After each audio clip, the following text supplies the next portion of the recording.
Okay, well, so Rosa has asked me to talk about three of the challenges, and I will do that in order. Challenge 11, the changing status of women.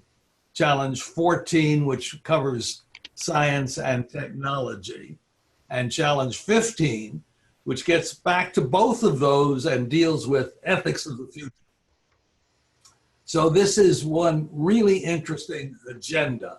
It takes us from people, status of women, how are things going to develop for that gender, for your gender, science and technology, that's the imposition of invention on our lives, and ethics, what will we see as being good and right and proper in the years ahead? Very important question for both those challenges, both 11 and 14, and for the other challenges that we're not discussing in this particular session. So there are lessons that I'm sure we will take away from this discussion that will affect our thinking about the future across the board. All right. Well, all right, let's start right in with the changing status of women. We're in a period today where we're seeing empowerment of women, a massive force for change. Women have a voice. We know that there are inequities, and those are measurable. And we started measuring them in great detail across all countries of the world. The movement, women's movement of the 70s, which I lived through, women got a voice in the beginning of the 70s, and that has changed into the Me Too movement of today. Social media have taken up this cry. We see women in legislatures and in leadership positions in increasing quantities, and families have become smaller across the world, and contraceptives more acceptable. And as we define the role of women and look at some of the databases that are out there, we see that that role is defined in four dimensions: education, health, economy, and politics. And there are indices of progress, or status and progress, in all of those four dimensions for every country in the world. And as I looked over that data, Brazil leads in education. This is education equality, or education in which women have a more prominent position or a more prominent set of accomplishments than men. Health, ditto for Brazil. In the economy, Brazil is sort of in the middle, where economy is made up of, among other things, pay equity. Are men getting paid the same as women? Are the work weeks the same? Are participation rates the same?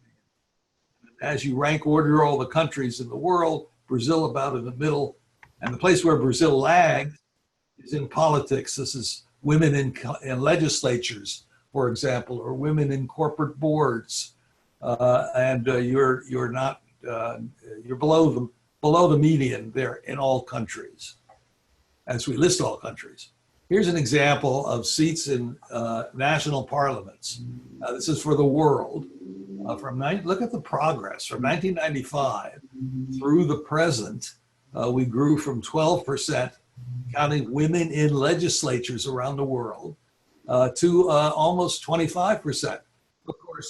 Of course, you might argue that it ought to be 50%, but look at the slope of that curve. That's an enormous change in a relatively short period of time.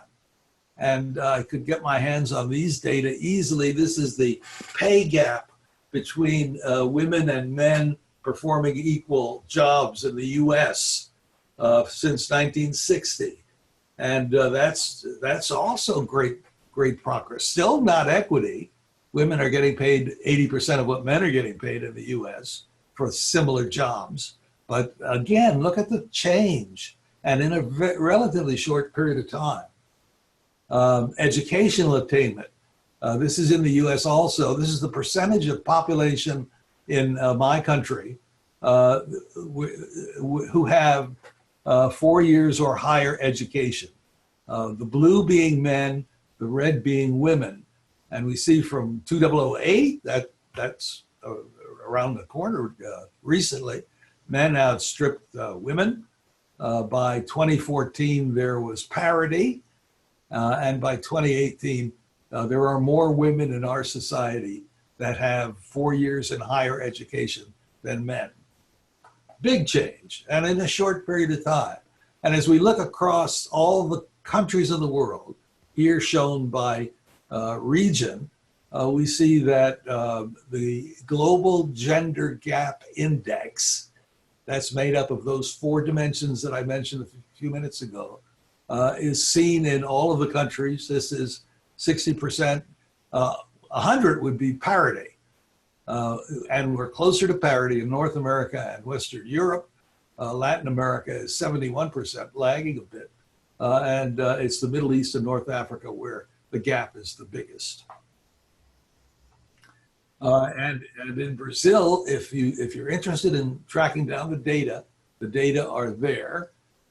This is the country scorecard for the 4 dimensions that I talked about: economic participation, educational attainment, health and survival, and political empowerment. And you can see where there's parity, and you can see where there is discrepancy in the two. So the data that are available are really quite detailed and precise and measurable and trackable over time. So if you are in this field of social parity, let's say parity, men and women parity in all of those dimensions, and most of these are social, mind you, but there are some that are biological. For example, sex ratio at birth.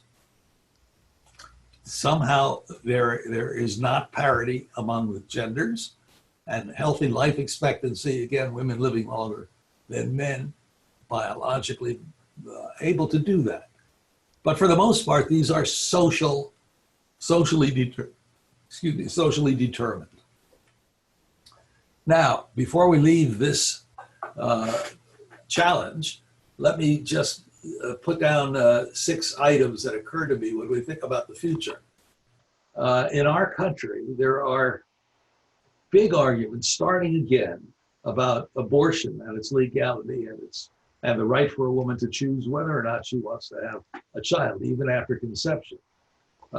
There's the law in our country is that the woman has a choice and can end a pregnancy as she chooses or not. I know that's contrary to some religions and many people's beliefs, but that's the way the law is.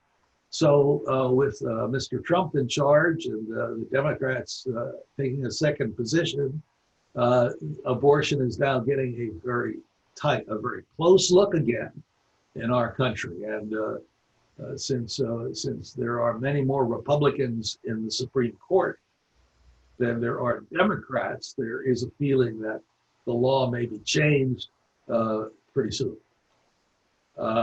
Political power of women is growing, absolutely, because of the Me Too movement. Corporate power is growing as well because women are increasingly on corporate boards of directors. Women have longer lives, more and healthier conditions at a given age. There is improved reporting and response to violence against women. More men are being called out for inappropriate behavior against women. It seems like every day there's a new headline. And in business, there are more female startup ventures than ever before, increasing. So the outlook is good.